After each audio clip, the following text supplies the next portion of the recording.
welcome back to another episode of the Adventures in Advising podcast. This is Matt Markin, and my co-host Ryan Chucko might be joining us on this one. We will see. But we're bringing back a previous guest to the podcast, and that is Dr. Ashley Thomas from the NACADA Executive Office. Ashley was last on episode 131 with Dr. Lisa Rubin, titled Ethical Issues in Academic Advising Behind the Book. Ashley, welcome back. Thanks, Matt. It's good to see you again, my friend. Yeah, good to see you too.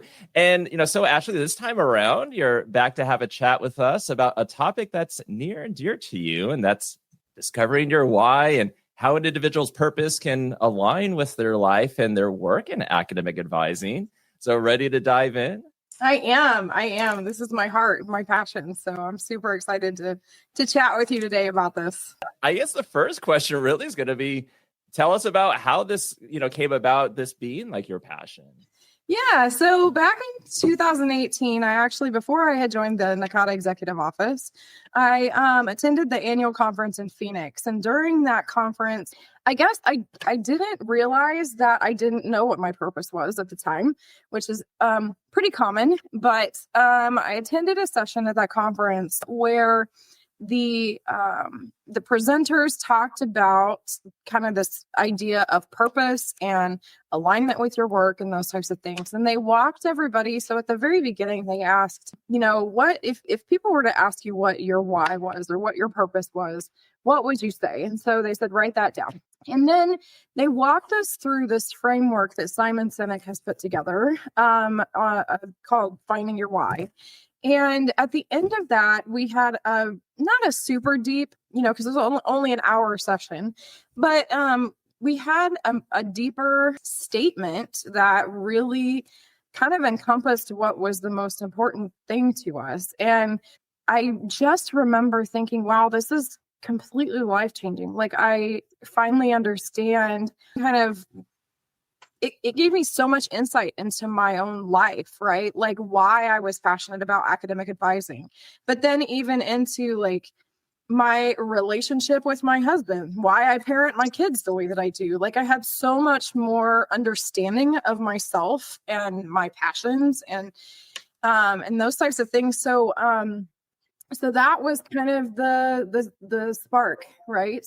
And then I started wondering, well, if it's so insightful for me, what if we were able to help advisors understand the alignment between their own individual purpose and the work that they do? Because we know that advisors stick around despite being often underpaid, underrepresented, or recognized, misunderstood, those types of things. They still, people who are passionate about this profession still continue to stick around.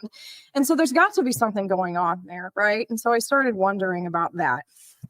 And if we could bring awareness to people's individual purpose and how that aligns with their work in advising, could we maybe get them to stay? Because there was a significant amount of turnover in the advising profession before the pandemic. And then the pandemic obviously escalated it, right, with this idea of the Great Resignation. And so that's kind of the premise behind, or the foundation that kind of kicked off my passion for this research.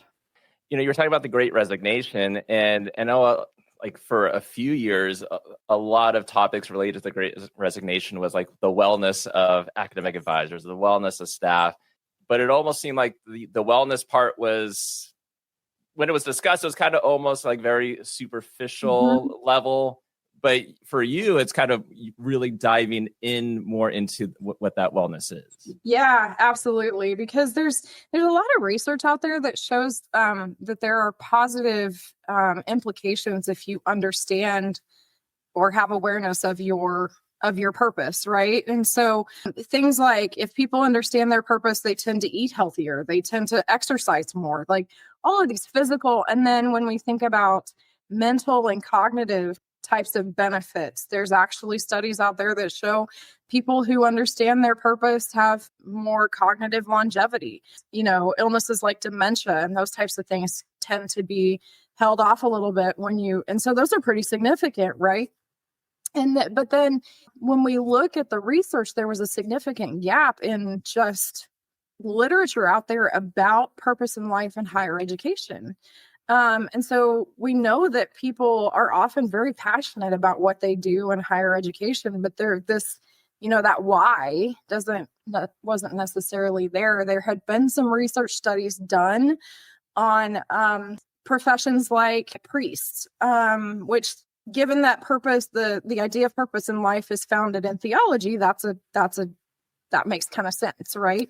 But then there was another study that had looked at social workers, but there was nothing in higher ed at the time that I did my research. So I really wanted to dive into, does purpose in life have anything to do with why advisors stick around? So now I am curious with, I probably might already know the answer, but just so you could kind of explain it, what made you use a narrative inquiry when you were doing your research? Yeah, that's a great question. So narrative inquiry really focuses on stories, right? And it can be used as both a methodology, so just kind of the foundational work, kind of the lens that we look through, or it can be used as a method. I use narrative inquiry as a method. And so I really focused on people's stories to help uncover and bring awareness to their purpose. And there's a lot of research out there that shows, if we can look at our life stories, we can really start to think about what our deep-seated values are, what our beliefs are. And what's really interesting is when you do that, when you look at your timeline of stories, it actually boils down, like the things that make those stories in our life meaningful boil down to like 2 or 3 themes. And so those then give us insight into actually what our purpose is. And so narrative inquiry just naturally fit because it does focus on stories, right? Really bringing out the story is the data. And so it was just a natural fit to use narrative inquiry and bring that along for the ride. So it worked well. Awesome. Hey, Ryan, is it working now? I don't know. Do I sound all right? You do. You sound perfect.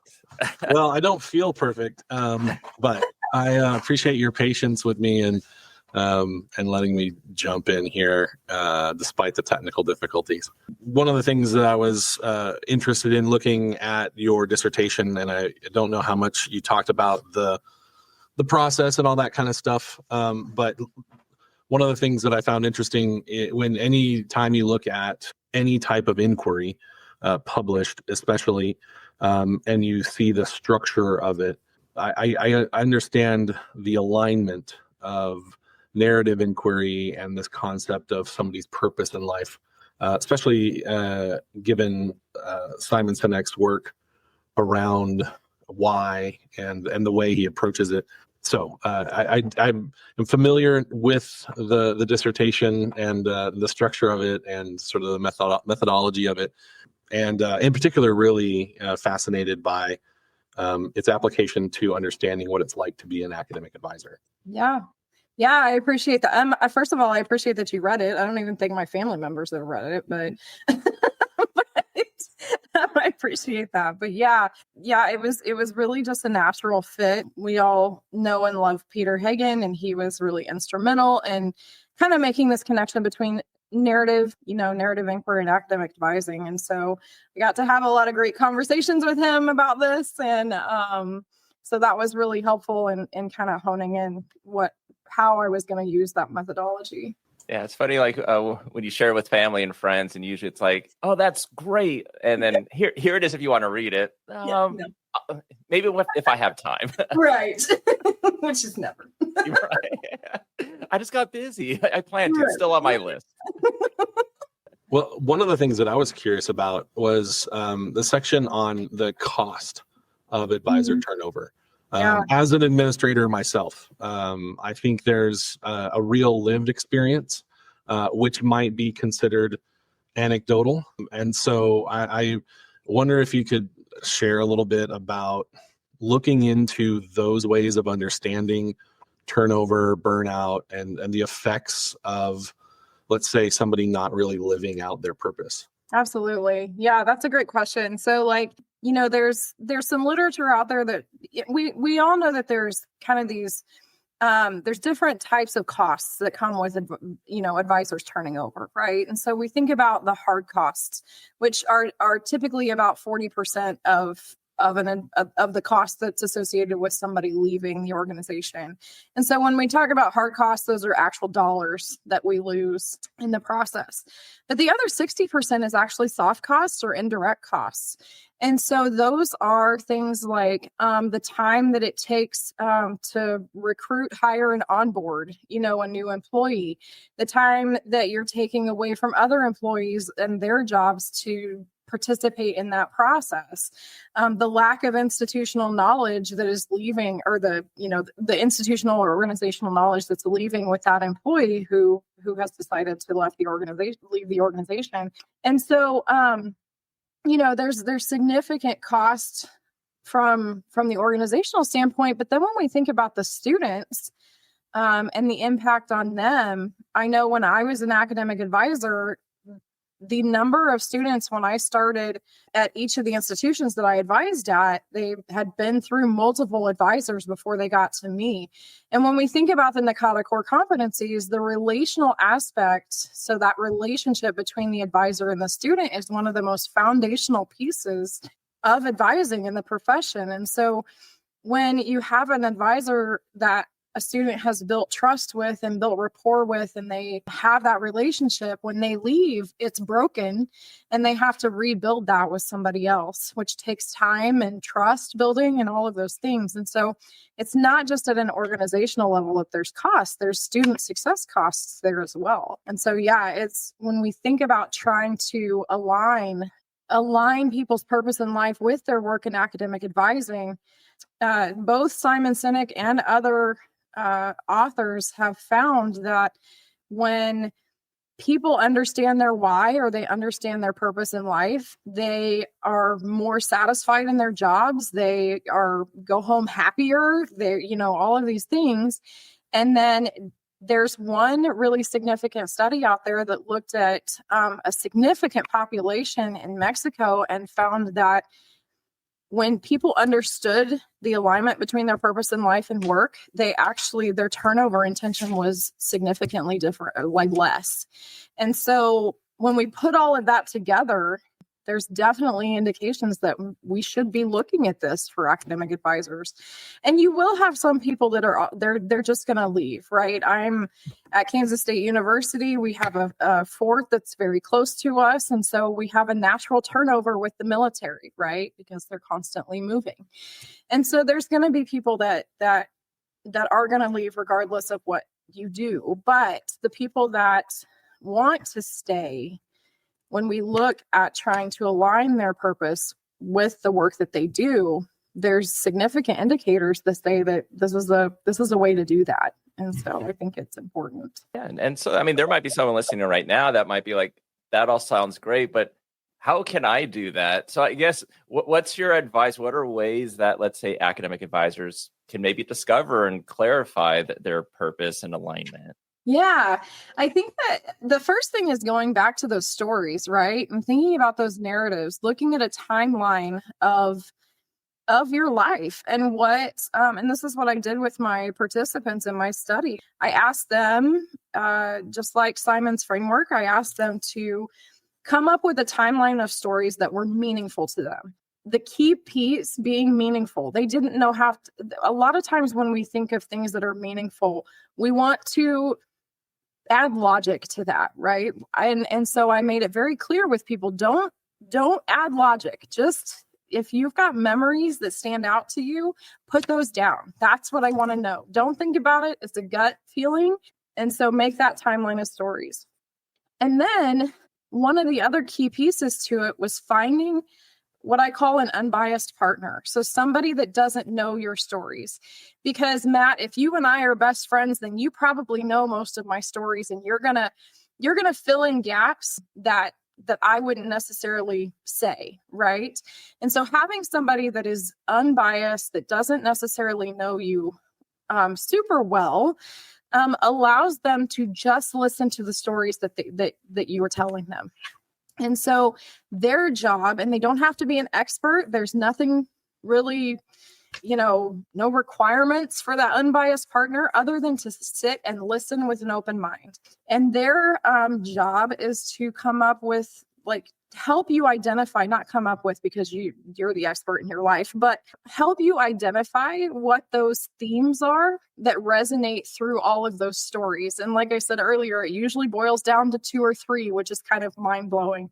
But those 2 or 3 themes are then what actually give us insight into what is most deeply meaningful to us, those values, those beliefs that we hold. And then what I love about Simon's framework is that he makes you put it into one concise sentence. So when we think about our purpose, a lot of people want to say, well, it's this paragraph. No, it's one concise sentence, and it really forces you to boil down to what is actually really deeply meaningful to you.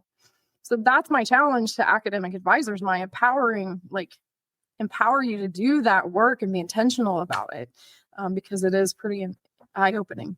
So for the participants in your study, how did they describe the alignment between their purpose and the work that they were doing in academic advising? Yeah, each of them were a little bit different, right? Our purpose is very unique to us because there's only one of us ever. So when they would talk about their purpose, it was very much, they started to understand that things that had happened in their lives that kind of shaped who they were, they then wanted to kind of extend that to other people. So for instance, I had one of my participants was she was amazing. She was a middle-aged African-American woman, had a significant amount of trauma in her life. And she walked through this exercise and had always looked at her past with kind of this regret, because of the amount of trauma that she had, it was always looking back at her memories and her experiences with a negative lens, right? But by looking at it in this way, how did it shape you? How does that help you interact in the world? She started to see that she was creating spaces for people that she didn't have before. So one of her most meaningful experiences was that she walked into a classroom and the instructor told her and the entire class, this is a safe space. And that stood out in her mind because in her life, she had not had many safe spaces. And so she turned that, and that was part of her purpose. And the way that she worked with students and the things that she did outside of even higher education, she was very passionate about creating safe spaces where people could live authentically and be their true selves because she didn't have that. And so every single one of my participants had something like that. And what was really powerful about her, because we were able to look back at her experiences with that lens, she sat there for a little bit, just kind of in silence. And she said, I have never been able to say that I'm proud of myself, but I'm proud of myself now because look at what I came through and now look at what I create for other people. So it's incredibly powerful. And every single one of them had something like that. It was, these deep-seated values and beliefs that they had truly related back to their own experiences, whether positive or negative in their lives. Really a powerful story. And I can imagine that this, in a way, can maybe help contribute to maybe their own resiliency, maybe the way they influence how they interact with their students and staff, supervisors.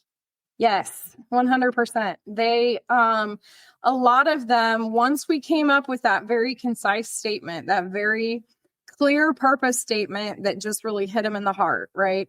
They were able to, I had several of them say, I'm going to write this down or put it. I had one of the advisors tell me that she had something made where it was then posted in her office where students could see it. And so they could understand what was actually the most important thing to her when they walked into her office. So it was empowering for her to display that, but then also to look at that in those really difficult times, right? When we're doing 30-minute appointments back to back to back for days on end, right?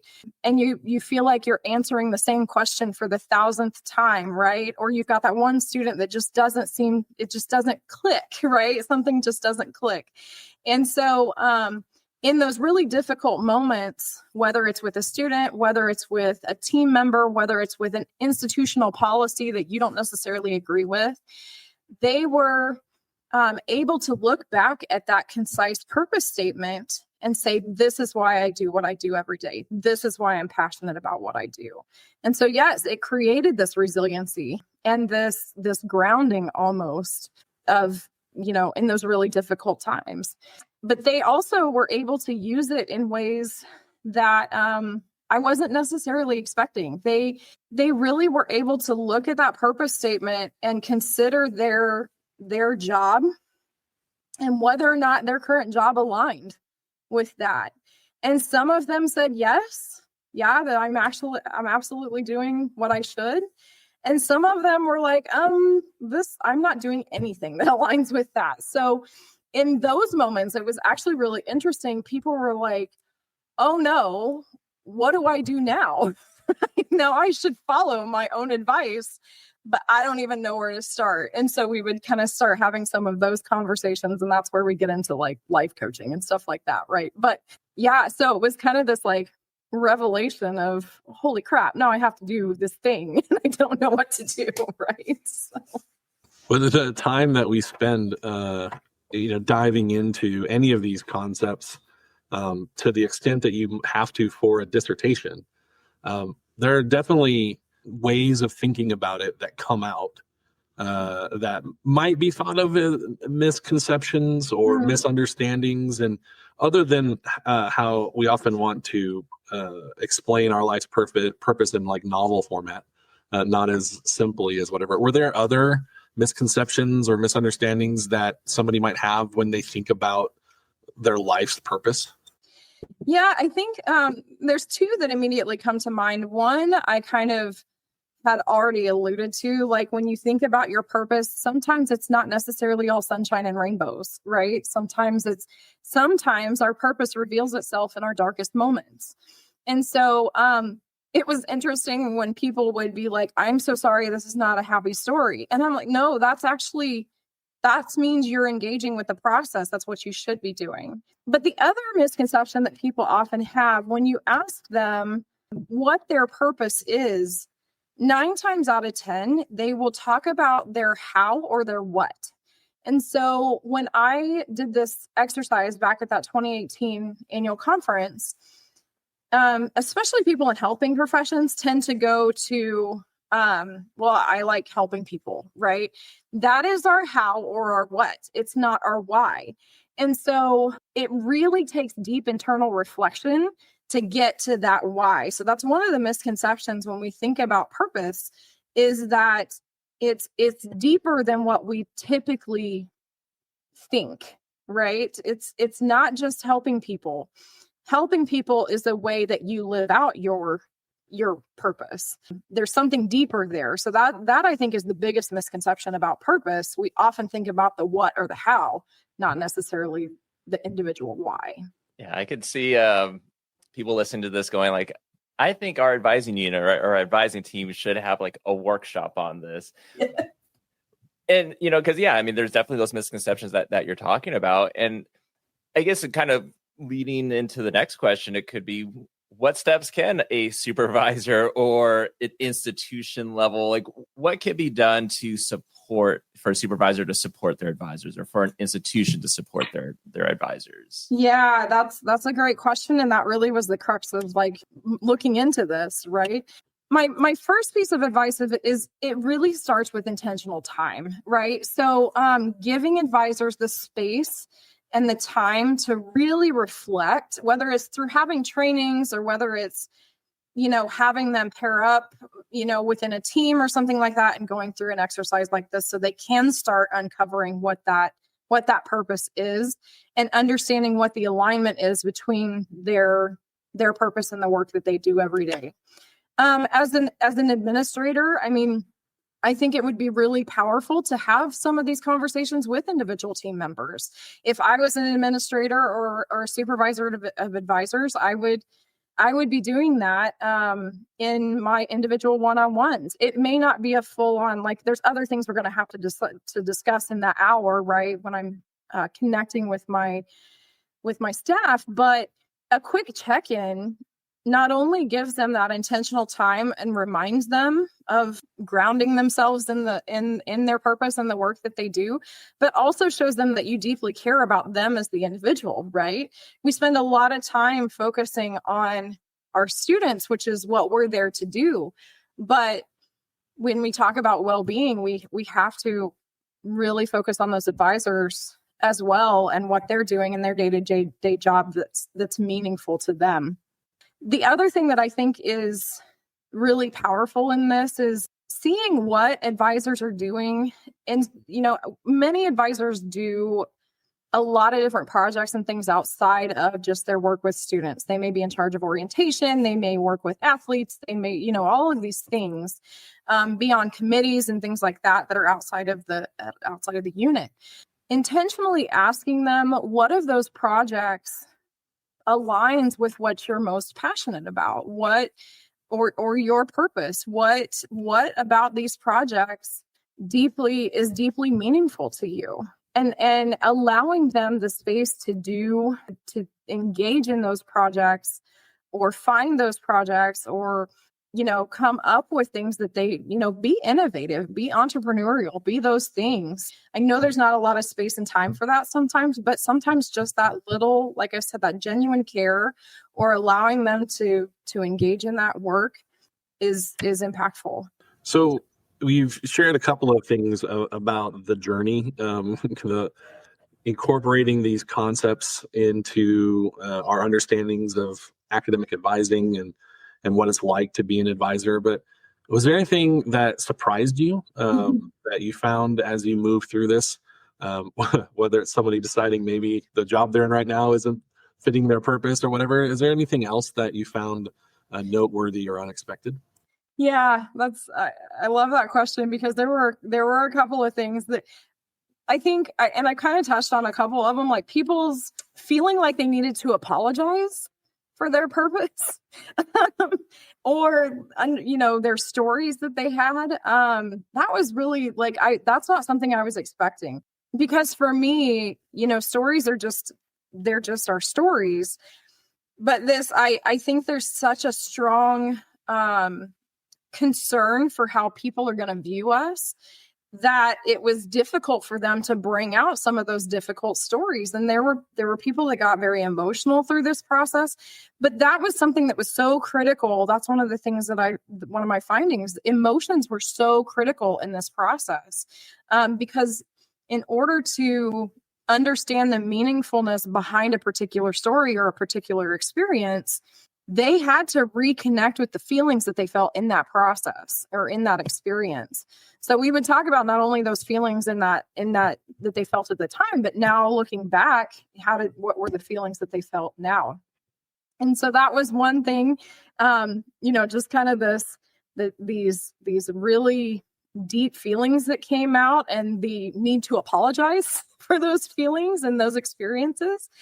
But then kind of the other thing that, and you kind of alluded to, Ryan, was this oh my gosh, now what do I do moment, right? Almost all of my participants had that. And so they would begin to look at their particular job and say, this doesn't align. And so now I feel stuck. And so, or how do I create something in this current job if I can't move roles? How do I create something in this particular job that is going to be meaningful to me? And so, so there was a lot of realization and a lot of insight that came from this experience that they had never thought about before, which was pretty amazing to witness. Would you say, let's say an advisor kind of goes through some of these practical tips and advice that you've given in this interview, would you advise them to kind of every so often revisit what they originally put as their purpose? That's a great question. Yes, because one of the things that I learned in this process is, our brains are so smart, but there's pieces of them that don't necessarily work together really well. Two of the pieces of our brain that don't work together are the feeling part of our brain and the speaking part of our brain. They don't connect. And so when we say something that we have like a gut feeling, right? It's not our gut that's feeling anything. It's our brain trying to connect those two pieces. And so, over the past 6 years, even with my individual purpose, we're constantly looking for a better word, right? When we think about that really concise statement that reflects our individual purpose, there's different words that just hit harder in the heart than others. And so as you think about your purpose, it will constantly refine. And so mine started out pretty surface level.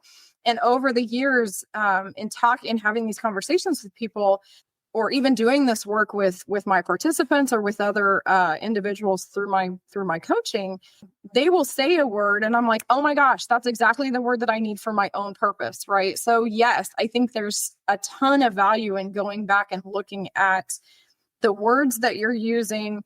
What are the words that better align with how you actually feel? Because when you hit those words, when you find those words, it is literally like hitting you in the heart and like almost gives you a goosebump moment, right? Because it's like, yes, that's who I am and that's who I want to be. So it's a constant revision process for sure.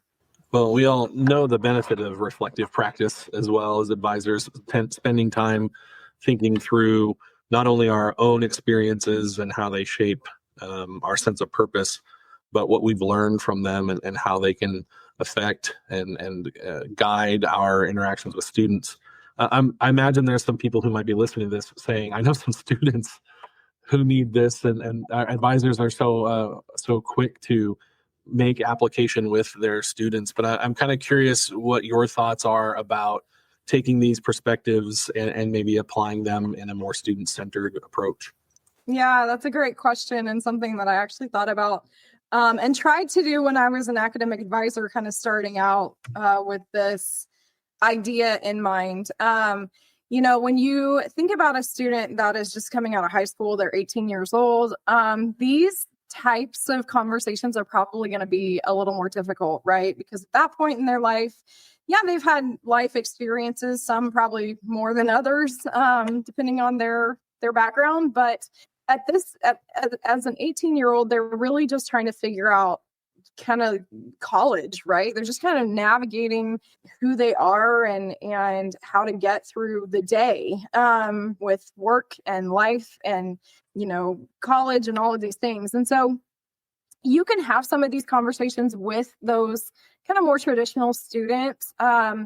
I would venture to say they're probably not going to be as deep because of those factors, survival first, right? Before deep, meaningful thoughts. But you can talk with them about kind of some of these values and beliefs that they hold, or just starting that conversation, starting them reflecting on what is most important to you.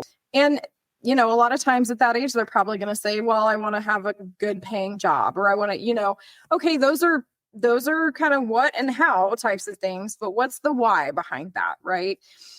When we think about kind of our maybe older, non-traditional students, and I would say that there are probably some younger students that could do this as well, because everybody's very individual. They are going to be on a much deeper, be able to reflect more deeply about their life and what their purpose is and what they want out of life, how they want to live. What does living authentically look like for them?